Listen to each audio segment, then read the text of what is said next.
Hi friends, Mr. DeJordy here for our Read Aloud. Super excited because I have a real book. And Mr. DeJordy loves the smell of real books. So I'm not going to borrow Mr. DeJordy's ebook anymore. Now that I was in the classroom, I brought our book. And I have a bookmark that Abraham gave us. And we are going to start reading out of the book. So you might notice some things that are familiar to you behind me. As I'm reading, you might want to be taking a look. I brought some friends home from the classroom. So we left off on Fantastic Mr. Fox on chapter 10, Boggis' Chicken House number 1. This time we must go in a very special direction, said Mr. Fox, pointing sideways and downward. So he and his 4 children started to dig once again. The work went much more slowly now, yet they kept at it with great courage, and little by little the tunnel began to grow. Here's a picture.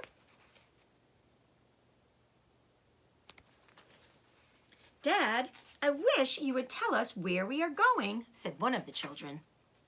I dare not do that, said Mr. Fox, because this place I am hoping to get us to is so marvelous that if I described it to you now, you would go crazy with excitement. And then if we fail to get there, which is very possible, you would die of disappointment. I don't want to raise your hopes too much, my darlings. For a long, long time they kept on digging, for how long they did not know, because there was no days and no nights down there in the murky tunnel. But at last Mr. Fox gave the order to stop. I think, he said, we had better take a peek upstairs now and see where we are. I know where I want to be, but I can't possibly be sure we're anywhere near it.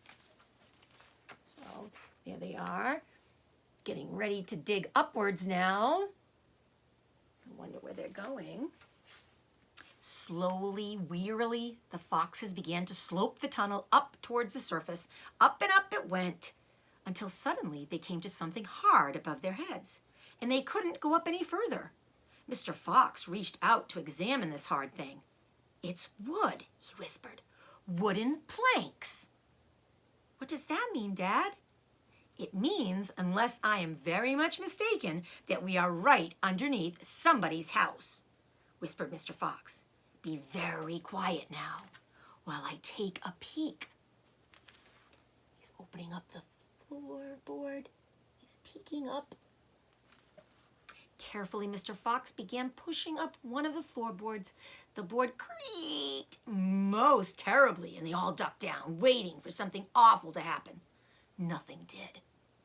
So Mr. Fox pushed up a second board, and then very, very cautiously, he poked his head up through the gap. He let out a shriek of excitement. I've done it, he yelled. I've done it first time. I've done it. I've done it. He pulled himself up through the gap in the floor and started prancing and dancing with joy. Come on up, he sang out. Come up and see where you are, my darlings. What a sight for a hungry fox. Hallelujah. Hooray, hooray. The 4 small foxes scrambled up out of the tunnel, and what a fantastic sight it was that now met their eyes. They were in a huge shed, and the whole place was teeming with chickens. There were white chickens and brown chickens and black chickens by the thousands.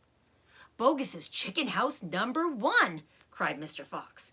It's exactly what I was aiming at. I hit it slap in the middle, first time. Isn't that fantastic? And if I may say so, rather clever. The small foxes went wild with excitement. They started running around in all directions, chasing the silly chickens. Wait, ordered Mr. Fox. Don't lose your heads. Stand back, calm down. Let's do this properly. First of all, everyone have a drink of water. They all ran over to the chicken's drinking trough and lapped up the lovely cool water. Then Mr. Fox chose 3 of the plumpest hens, and with a clever flick of his jaws, he killed them instantly. Back to the tunnel, he ordered. Come on.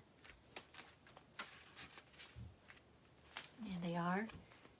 You can see all the chickens, and he's dancing.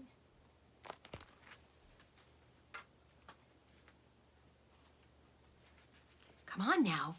No fooling around. The quicker you move, the quicker you shall have something to eat. One after another, they climbed down through the hole in the floor, and soon they were all standing once again in the dark tunnel. Mr. Fox reached up and pulled the floorboards back into place. He did this with great care. He did it so that no one could tell they had ever been moved.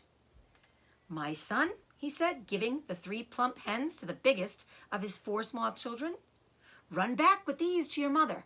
Tell her to prepare a feast. Tell her the rest of us will be joining in a jiffy, as soon as we have made a few other little arrangements." And that is the end of chapter 10. So it looks like they're not going to starve. Mr. Fox's idea was successful so far. So we will read tomorrow chapter 11, A Surprise for Mrs. Fox. You friends have a great afternoon. Mr. DeJordy misses you. Those friends that are going for their belonging pickup tomorrow on Friday, June 5th, make sure that you look for the time that you are scheduled to go. So that would be the time that 2nd graders are scheduled to go.